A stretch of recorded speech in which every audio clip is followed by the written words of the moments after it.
Said that the former royal known as Prince Harry, the Duke of Sussex, has truly lost all control of his wife, the former cable TV actress Meghan Markle. And here's why. As ever, let me explain. Morning, nice to see you. Thank you so much as ever for your time today. Lovely to have your company. It's always tricky, isn't it? You know, as I've said to you before, when you are in a relationship, particularly when things are not going well, and we see this played out very more so, you know, with celebrities because they share each sides, don't they? If you look, of course, at the Ryle Reynolds, Blake Lively sort of story about the film and the kickback and everything, every single detail is now shredded out in the media, and it does nobody's reputation any good. But of course, what they can't stop doing, celebrities, is sharing online. And this is the problem now facing, of course, the former cable TV actress Meghan Markle. What was fascinating here is many people believe that this particular video was one of the worst PR blunders that you could possibly do.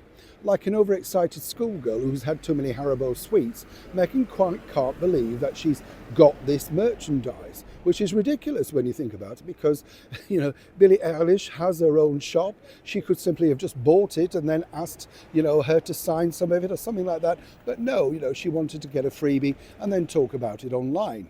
Now, here's where it gets really interesting because behind the scenes, well, things really took a turn for the worst. And when you think about it, you can understand.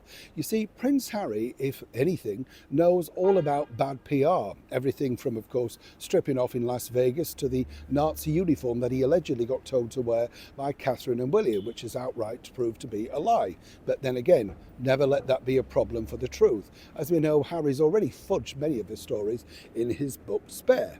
But you see, what he could see after the disaster tourist jibe from the actress Justine Bateman, that, well, really, keep your head down. And Harry actually, for once, did the correct thing by simply being pictured with firefighters and first responders and going out there basically just to thank them. Nobody asked him, but nonetheless, you know, they all looked quite pleased to be in his company. And this was the subtle sort of thing that former royal training can do. It basically just shows you don't need to be flag waving, you don't need to be overexcited. Just do the thing, let people experience the moment, and hopefully people see you in a better light. This is not the way that Meghan Markle operates, you see. Now, as you can imagine, this had had a lot of discussion. And let me point this particular thing out. This video was not shot in one go. Oh, no, no, no. There were many attempts to get this off the hook sort of thing right. You know, this I'm totally excited, look what's happened to me type thing.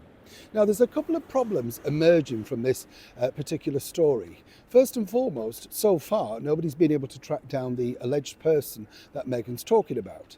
Secondly, there were nobody allowed to go into their houses at that point. So quite how this happened, again, and on the footage that has now been scanned, literally, there are no records of Meghan talking to this particular individual.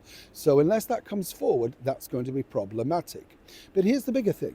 Prince Harry begged Meghan Markle not to do this. He said this will be a kickback, this is not going to work, people will just pull you apart. Meghan, according to that source who works inside the Archwell Foundation, said, yeah, okay, I kind of agree. Yeah, maybe I just wanted to share some happiness. And of course, Harry fell for that line, you know, the big doe eyes. Oh, look, I'm just trying to do my best. People are attacking me. But of course, then Meghan had another thought. Now, for those that think that this was particularly filmed inside their Montecito mansion, think again, because, well, we're not allowed to say exactly where it was filmed. It certainly wasn't in their own home. So again, when she says, I've just taken delivery, what she means is she's brought it into somewhere, right? As ever, allegedly. Secondly, Harry was stunned to find this go up. He had no idea that this was going up. He didn't film it, he thought they'd agreed it, but now what he's realised is that his wife, who's now literally engulfed in yet another major backlash just ahead of returning back to the Invictus Games, is now thinking exactly how could he control her in the future. Well, quite frankly, sir, it's gone. You're on your own, and expect more of this. For now, though, this is not going away. When I know more, you'll know more. Neil Sean in the very heart of London.